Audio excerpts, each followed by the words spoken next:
सत्पुरुष, थोर वैद्यकशास्त्र तज्ञ मंडळी, ही झाली ह्या कोल्हटकरांची त्या काळातली ओळख. प्रत्येक गोष्टीची ओळख काळाप्रमाणे बदलत असते नाही का? तर आजच्या काळात तुम्हा आम्हाला पटण्यासारखी, झटकन कळण्यासारखी त्यांची ओळख सांगू का? कापले, भाजले, पायाला भेगा, कैलाश जीवन लावा.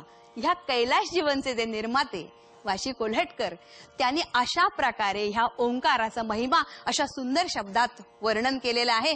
ओंकाराचा महिमा जसा ह्या कविराजांनी आता वर्णन केलेला आपण बघितलात, तसा ओंकाराचा महिमा वेदांनी गायलाय, उपनिषदांनी गायलाय, संतांनी गायलाय, योग्यांनी गायलाय. एवढंच काय, पण ओंकाराचा महिमा, ओंकाराचा महिमा संगीत तज्ञांनी गायलेला आहे, आवाजशास्त्र तज्ञांनी गायलेला आहे, आयुर्वेदाने गायलेला आहे, रेकीवाल्यांनी गायलेला आहे, ब्रह्मविद्यावाल्यांनी गायलेला आहे. एवढंच काय, पण अगदी आर्ट ऑफ लिव्हिंग वाल्यांनी सुद्धा ह्या ओंकाराचा महिमा गायलेला आहे. ह्या ओंकाराचा महिमा सर्वांनी मुक्त कंठाने गायलेला आहे. ओंकाराची महती सांगितलेली आहे. त्यामुळे ओंकार हा महान आहे हे अगदी आत्ताच्या नवीन पिढीला सुद्धा माहिती आहे. म्हणजे नवीन पिढीच्या भाषेत बोलायचं तर it is something great. Omkar हा महान आहे हे सगळ्यांनाच कळलेलं आहे, सगळ्यांना माहिती आहे. पण एक गोष्ट तुम्हाला सांगू का, की ओंकार हा महामंत्र जर म्हटला, महामंत्र तर तो आहेच, पण महामंत्र आणि मंत्र म्हटला की तो जपायचा. आता मंत्र जपणं हे जर डोक्यात बसलं तर मंत्र जपणं ही गोष्ट कुठल्या कॅटेगरीमध्ये जाते हो? आजच्या भाषेत बोलायचं म्हणजे आध्यात्मिक गोष्टीमध्ये ही गोष्ट मोडते. आणि एकदा का आध्यात्मिक असं लेबल त्याला लागलं की मग ही गोष्ट कधी करायची? अहो, आध्यात्मिक गोष्टी, मंत्र जपणं हे सगळं म्हातारपणी करायचं. सगळं झाल्यावर असा समज होण्याची शक्यता आहे. आणि असा समज व्हायला नको याचं मुख्य कारण म्हणजे ओंकाराचं उच्चारण, ओंकाराची साधना ही फक्त म्हातारपणी करायची गोष्ट नाहीये. तर मंडळी, ओंकाराची साधना ही नित्य करायची गोष्ट आहे. दैनंदिन जीवनाचा तो एक अपरिहार्य असा भाग आहे. जसं आपण रोज श्वास घेतो, पाणी पितो, अन्न खातो, त्याचप्रमाणे ओंकाराची साधना ही नित्य करायची गोष्ट आहे. दैनंदिन जीवनाचा तो एक अपरिहार्य असा भाग आहे. जसं आपण म्हणतो it is like food we take every day. ह्या ओंकाराच्या बाबतीत मला असं म्हणावंसं वाटतं की अन्न वस्त्र निवारा, अन्न वस्त्र निवारा, तैसा ओंकार स्मरा, तैसा ओंकार जपा.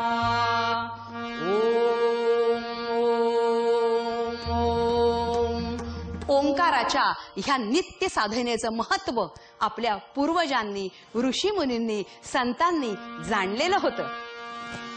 ओंकाराचे महत्व जाणून,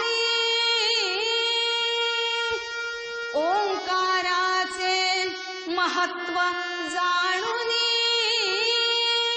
ऋषीमुनी संत जनानी. ओंकाराचे महत्व जाणून, ऋषीमुनी संत जनानी. इह पर सौख्या मार्ग दाविला, इह पर सौख्या मार्ग दाविला, मनुजाला जानी. विज्ञानाच्या माध्यमातून घेऊनी अनुभूतीला, विज्ञानाच्या माध्यमातून घेऊनी अनुभूतीला. अवघड जीवन सुखकर होण्या, अवघड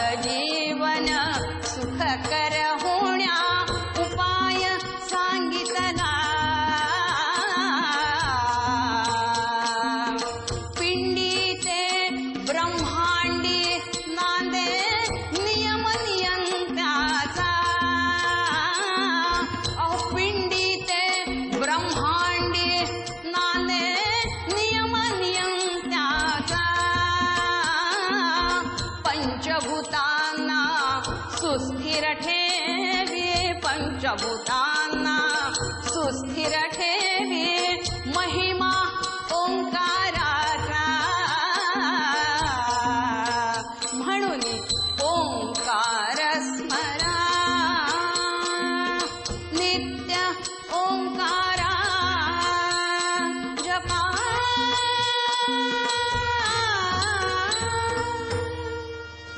ह्या ओंकाराचं महत्व आपल्या पूर्वजांनी ऋषीमुनींनी नुसतं महत्व जाणून ते स्वस्थ राहिले नाहीत मंडळी, तर त्यांनी काय केलं तर ओंकाराची साधना म्हणजे ओंकाराचं उच्चारण प्रत्येकाकडून अगदी कळत नकळत काय किंवा जाणता अजाणता काय पण घडावं म्हणून त्यांनी एक सुंदर अशी योजना केली.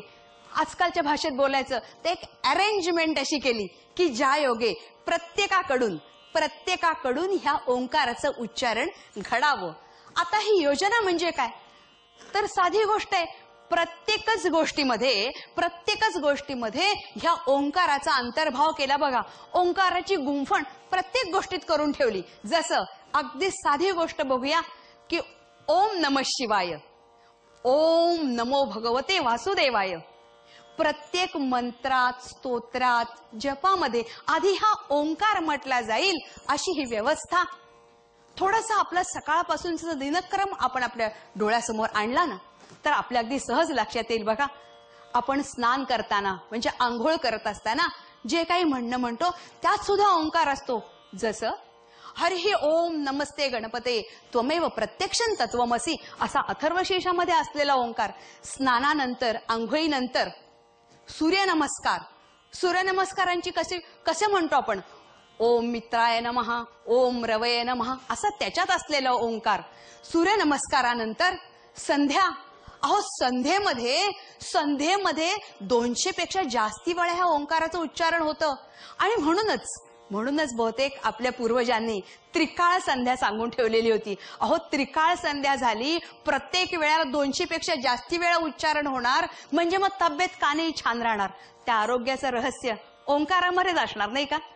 आणि संध्येनंतर देवपूजेमध्ये सुद्धा ओंकार आहे की जसं आपण नैवेद्य दाखवतो त्याच्यामध्ये ओंकार आहे. ओम प्राणाय स्वा अपानाय स्वा त्याच्यामध्ये ओंकार आहे.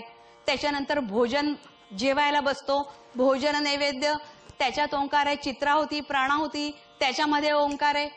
त्याच्यानंतर आपण जर विचार केला तर आरतीनंतर मंत्रपुष्पांजली म्हणतो त्याच्यामध्ये सुद्धा ओंकार आहे. असा प्रत्येकच गोष्टीमध्ये ओंकाराचा अंतर्भाव करून ठेवल्यामुळे काय होणार की प्रत्येक व्यक्ती जे काही करेल त्याच्यामध्ये ओंकार असला म्हणजे एकात राहिला दुसऱ्यात राहिला तिसऱ्यात पण ओंकाराचं उच्चारण प्रत्येकाकडून घडावं अशी ही काटेकोर योजना त्यांनी केली. ज्या योगे ओंकाराचं उच्चारण प्रत्येकाकडून घडावं. आता एवढं विचारपूर्वक योजना करणं, ओंकाराचं उच्चारण प्रत्येकाकडून घडावं, नित्य घडावं यासाठी ही केलेली योजना. एवढा विचारपूर्वक योजना करण्यामागे त्यांचा काय हेतू असेल की त्यांना ओंकाराचं महत्व कळलं असेल. एवढं काय आहे बरं ह्या ओंकारामध्ये आपण आता हे बघूया. ओंकाराच्या उच्चाराने दोष